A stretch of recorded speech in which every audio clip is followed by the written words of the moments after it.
प्रियात्मन सप्रेम जय जीत आदि मनीश्वर जोगेश्वर परम पूज्य सदगुरुदेव सिमनी जी का वचनामृत से एक बूंद। त्राटक बस्ती, नवलिक, नैति, धौती और कपालभाति का वर्णन अगले अध्यायों में हो चुका है। अब इन 6 कर्मों में केवल त्राटक की व्याख्या रह गई है। आज इस लेख में हमें यह बतलाना है कि त्राटक क्या है। हठ योग प्रदीपिका उपदेश 2 श्लोक 31 में त्राटक की व्याख्या बहुत ही सूक्ष्म रूप में हुई है। निरीक्षे निश्चल दृश्या सूक्ष्मलक्ष्यं समाहितः अश्रु संपातः पर्यन्तम् आचार्यै त्राटकम स्मृतम। सुखपूर्वक चित्तों को एकाग्र करके किसी बहुत ही सूक्ष्म लक्ष्य को निश्चल दृष्टि से अश्रु संपात पर्यंत देखना आचार्यों के मत में त्राटक है। इसके गुण वर्णन में भी एक श्लोक है। मोचन नेत्रो रोगाणां तंद्रादीनां कपाटकम जत्नस्त्राटकं गप्यं यथा हाटक पेटकम।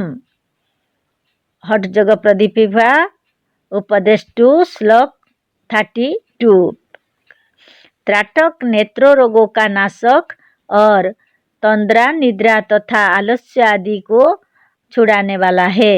अतः यह साधन स्वर्ण की पेटी के समान छिपाकर धारण करने योग्य है। त्राटक एक तरह से नेत्र का व्यायाम है। इस साधन से नेत्र स्वच्छ होकर निरोग हो जाता है। इससे नेत्र की मलिनता और नेत्र के तमाम रोग दूर हो जाते हैं। योग और योगी का सबसे बड़ा शत्रु आलस्य, तंद्रा और निद्रा है। यह आलस्य, तंद्रा और निद्रा इसके साधन से मिट जाते हैं। सबसे अधिक आवश्यक, सबसे अधिक चित्ताकर्षक और सब इंद्रियों का राजा नेत्र है। संसार में जितनी पुस्तकें, ज्ञान और अनुभव वर्तमान हैं, सब आँख के कारण हैं। सब प्रमाणों से बड़ा प्रमाण प्रत्यक्ष प्रमाण है और यह अधिकतर नेत्र द्वारा होता है। नेत्र वह द्वार है जिससे आत्मा के भीतर हर प्रकार के अनुभव और ज्ञान प्रवेश करते हैं। नेत्र में बहुत बड़ा बल है। नेत्र में बड़ी आकर्षण शक्ति है। जिह्वा जिस बात को छुपाती है उसे भी नेत्र कह देते हैं। त्राटक कर्म का करने वाला अपने नेत्र से दूसरे का नेत्र देखकर उसके हृदय की बात जान लेता है। आँखें चतुर आँखों के सामने हृदय के गुप्त भेदों को भी बाहर रख देती है। नेत्रों में जो शक्ति है वह तलवार, बर्छी, भाला, बोम, तोप और बंदूक में भी नहीं है। संसार में नेत्रों द्वारा जो काम हो गए हैं वह आज तक दूसरे से नहीं हो सके। जिह्वा जहाँ पर कुंठित हो या भय बस कुछ कह नहीं सकता उस समय भी आँखें काम कर जाती हैं और समझने वाले के हृदय से सब कुछ कह देती हैं। तात्पर्य यह है कि संसार में नेत्र एक अमूल्य, आवश्यक और अद्भुत पदार्थ है। इसको निरोग रखना, इसकी रक्षा करना और इसकी शक्ति को बढ़ाना जरूरी है। जैसे शरीर के दूसरे अंगों के संचालन से उन अंगों का व्यायाम होता है, उसी तरह से नेत्र के संचालन से नेत्र का व्यायाम होता है। जैसे मन को निश्चल करना मन का व्यायाम और योग है और आसनों द्वारा शरीर को निश्चल करके शरीर साधा जाता है, उसी तरह दृष्टि को भी एक जगह एक लक्ष्य पर निश्चल करना नेत्र का साधन व्यायाम और योग है। नेत्रों और मन का घनिष्ठ संबंध है। मन का हर्ष, विषाद, क्रोध, प्रसन्नता, घृणा और प्रेम नेत्रों द्वारा बराबर प्रकट होता रहता है। चित्त एकाग्र होने पर दृष्टि निश्चल हो जाती है और नेत्रों के निश्चल होने पर भी मन निश्चल हो जाता है। किसी आसन से बैठकर, सोकर या खड़े खड़े त्राटक का साधन करना चाहिए। पहले नेत्रों की पुतली को अर्थात दृष्टि को साधक दाएं बाएं घुमाए।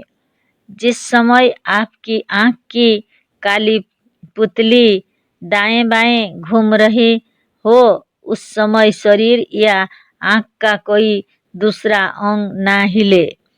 आँख की पलक नहीं हिलेगी, केवल काली पुतली वेग के साथ दाएं बाएं घूमेगी।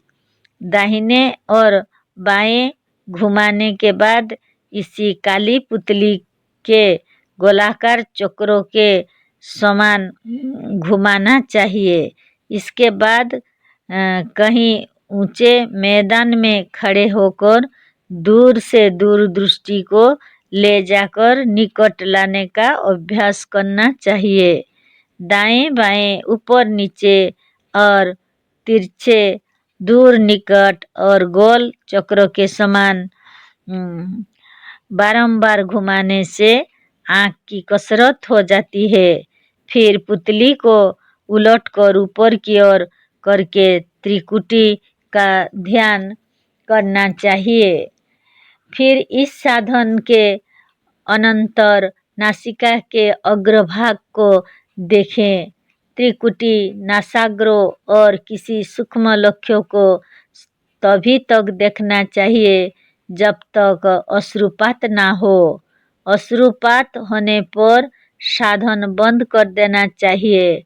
इस तरह नित्य बारंबार नेत्रों का व्यायाम करने से नेत्र निरोग, शुद्ध, तेज और शक्तिमान हो जाएगा। इसी को योगी त्राटक कर्म कहते हैं। त्राटक सिद्ध होने पर मनुष्य दूसरों को चकित करने वाला काम कर सकेगा। वर्तमान मेस्मेरिज्म त्राटक का ही एक अंग है।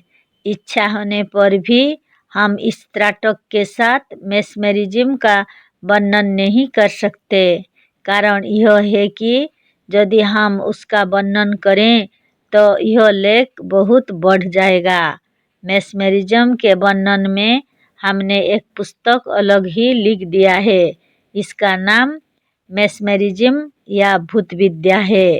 त्राटक की अद्भुत शक्तियों का वर्णन करना सचमुच अत्यंत कठिन है।